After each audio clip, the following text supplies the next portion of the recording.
दोस्तों, सबसे पहले सब्सक्राइब करें, नोटिफिकेशन बेल दबाएं और सबसे पहले वाली ऑप्शन ऑल करें, जिससे हमारी आने वाली नई वीडियो की नोटिफिकेशन आपको फ़ौरन मिल जाए। जय श्री राम भक्तों। दोस्तों, कथा बहुत ही सुंदर है। आज की कथा है चुड़ैल की सुहाग रात और एक सिपाही। आइए कथा श्रवण करें। दोस्तों, इस कथा में गीता के प्रभाव से डरकर चुड़ैल कैसे भागी, ध्यान से सुनिएगा।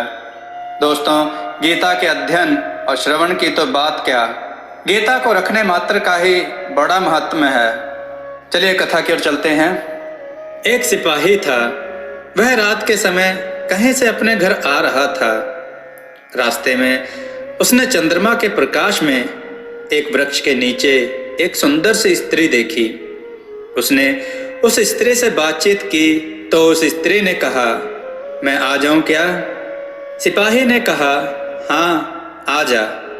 सिपाही के ऐसा कहने पर वह स्त्री, जो वास्तव में चुड़ैल थी, उसके पीछे आ गई।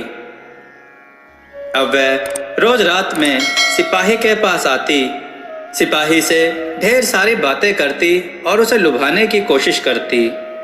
सिपाही भी धीरे धीरे उसकी बातों में आने लगा और उसके जाल में फंसने लगा। जब चुड़ैल को लगा कि अब सिपाही उसके प्यार के जाल में फंस चुका है, तो उसने उससे कहा, मैं तुमसे शादी करना चाहती हूँ, क्या तुम भी मेरे साथ शादी करोगे? सिपाही तो उसके प्यार के चक्कर में पहले ही फंस चुका था, तो उसने तुरंत ही विवाह के लिए हामी भर दी। सिपाही की बात सुनते ही चुड़ैल बहुत प्रसन्न हुई। चुड़ैल ने उसके साथ विवाह किया। अब वो हर रोज सिपाही के पास सोती, उसका संग करती और सवेरे चली जाती।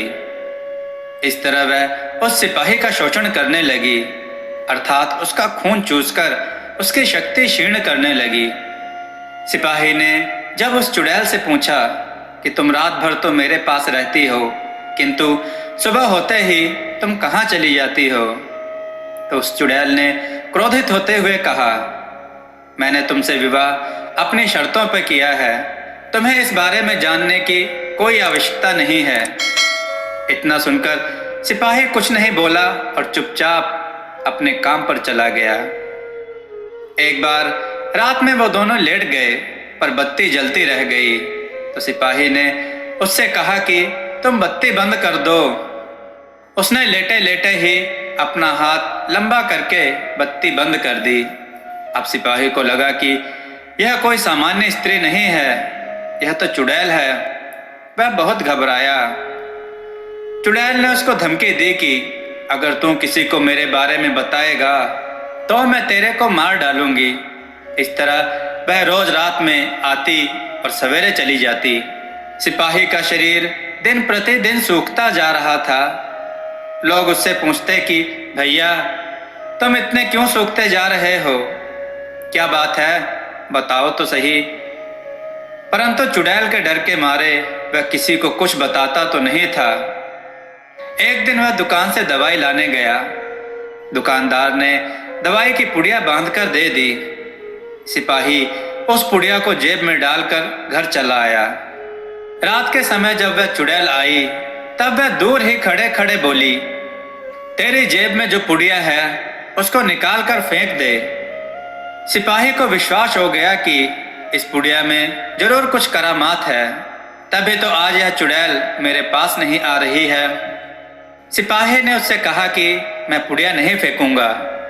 चुड़ैल ने बहुत कहा, पर सिपाही ने उसकी बात न मानी। जब चुड़ैल का उस पर वश नहीं चला, तब वह चली गई। सिपाही ने जेब में से पुड़िया को निकालकर देखा तो वह गीता का फटा हुआ पन्ना था। इस तरह गीता का प्रभाव देखकर वह सिपाही हर समय अपनी जेब में गीता रखने लगा। वह चुड़ैल फिर कभी उसके पास नहीं आई।